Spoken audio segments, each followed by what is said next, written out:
Yeah, bad man on show, bad man on show on the roads, bad man no area codes, bad man no one knows where he goes but no, he gets bows on the roads, he gets hoes and goes on the roads. Yeah, man's on the roads, man's on the road, any area code you get.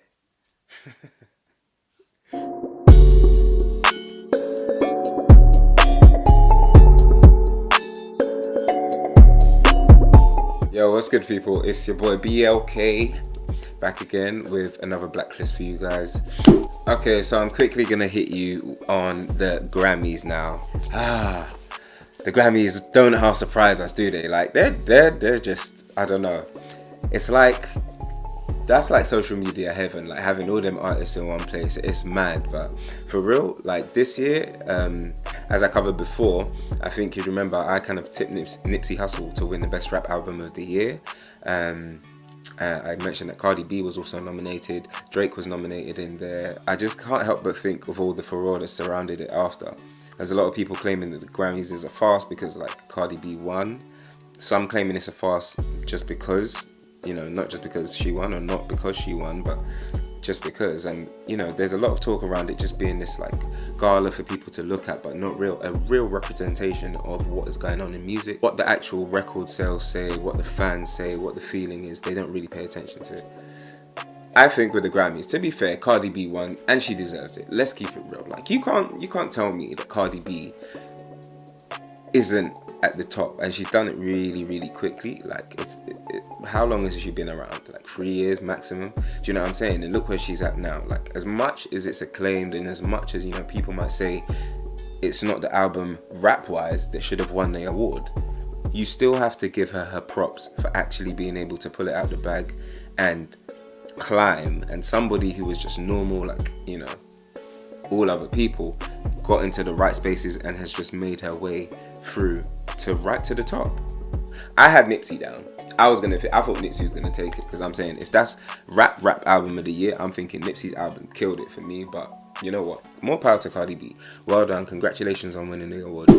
Drake gave a speech and he was basically, you know, the thing I like about Drake, he's smart, innit?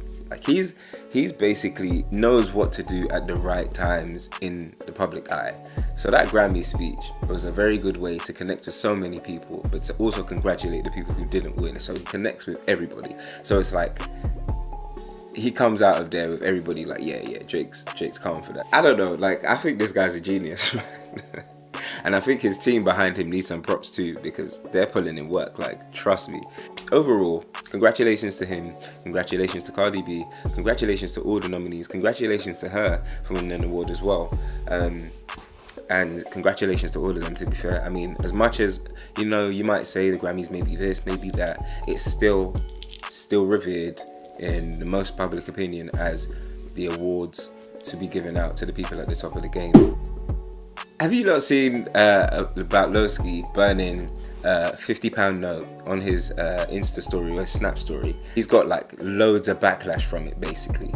So basically Loski is chilling and he's got a lighter and he's got loads of racks around him and he's just burnt a £50 note. He burns a pinky and everybody is now going mad, saying, you know what, he shouldn't be allowed to do this, or you know what, that's not, people have not, and he's just taking a mockery of them. Understandably, I can understand why some people may feel something if they don't have. But let's just state a few things here. That is his money that he's earned. However he's had to go about making it, do you know what I mean? That is his money that he's earned. Whether it's through shows, whether it's through sales of albums, whether it's through tapes, whether it's through anything, that's his money that he's earned. He's hard work and labor. So each to their own. I wouldn't want to do it because I would personally, but that's my situation I'm in now. I don't have that disposable money to do that and I wouldn't want to do it. But you see, like, other people, Lil Pump in America, he's pissing on his money. Do you know what I mean? There's rock stars and stuff. Let's just talk it down to basic possessions. If you've used your money to buy something, you have a TV. There's rock stars who used to smash up TVs all the time. Smash up TVs, smash guitars, break them. And they're like, yo, rock, champion. Like, dude, this is the same thing. It's just more accessible to more people now. Everybody can do this. And if he's got that money and he wants to do it, let him do it. He's a man to his own self. You can't really dictate what he should be doing with his money that he earned. I just don't get why there's a backlash for people doing stuff. It's like, you can't control what people do with their possessions. That's a next level of us going like a little bit mad, you know what I mean? And he's still an artist that he's making his money through his means and his talent.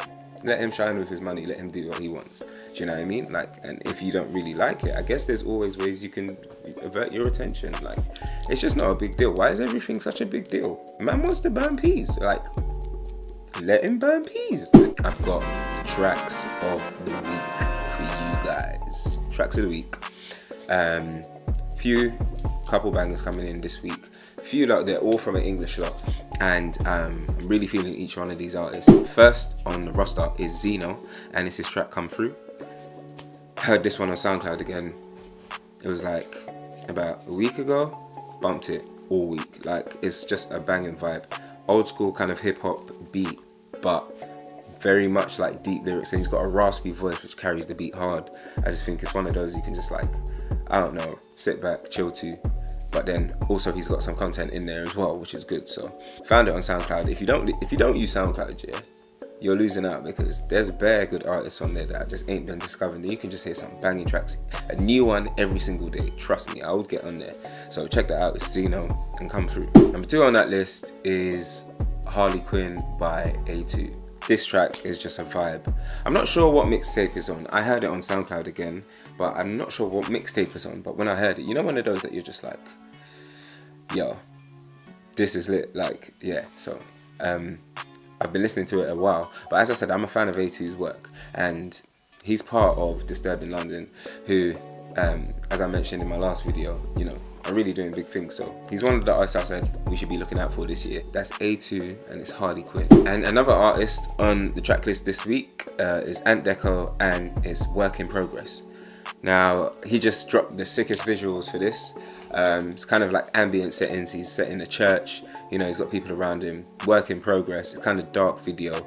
I like the way it's shot, but I think visuals aside, one thing that you do get from Dex is kind of like bars, and this is throwback, just bars for bars. There's no hook, just going in, but you need to listen to the content, like, because he don't waste a line. He's the type of artist that doesn't really like to like let one line go. He'll try and make a link or a clever kind of metaphor drop in every single bar. So I think it's very worth listening to in your headphones, and it's got a banging beat as well. So that's ant-deko, and that's Work in Progress. Go check it out. And in closing today, I wanted to send my condolences to the artist Cadet's family. Heartfelt R.I.P to Cadet, who tragically lost his life on his way to a gig at Keele University in a car crash. It's devastating news for anybody, you know, anybody to lose their brother, their son, their grandson, whoever they are, for them to lose them to such a tragic incident, such kind of a freak incident, is really sad. And I feel like not knowing the person, you know, not knowing him personally, but seeing the warm response that everybody's really given him, I just think it's really crazy to think that one person had such an impact on so many lives. My condolences go out to his family and everyone connected with him. May he rest in peace. That's just a lesson to be shown to people, like, through music and through being a celebrity, you don't really have to go bougie on people, you know. When you hear stories of Cadet and you hear all the love that's gone on, like, for him and his passing, I think it's just heartwarming to anybody. I saw kind of like a comment that Giggs had left on a post by Crept saying that, you know, prayers are with your family, R.I.P, and it kind of brought them together, and I just think that's nice. I think that's like a really like sick kind of bonding that he's brought, and obviously the energy that he gave out to everybody, you know, whether related, whether not, was such that two people who have issues can kind of connect over him passing and put anything else aside, because that's more important. Just seeing the love that everyone's got, different people saying he helped them out, he given them advice, he kind of touched their life in such a way, and you kind of don't see the impact of certain people while they're here. And, you know, for me, I didn't know genuinely that much about what Cadet did behind the scenes. I mean, I knew about him as an artist, but not behind the scenes. But to see that kind of love, that's like a person that everybody should be looking to emulate, like a good figure, obviously from many sides. So, you know, rest in peace to Cadet. So that concludes the blacklist for this week. I hope you guys have enjoyed.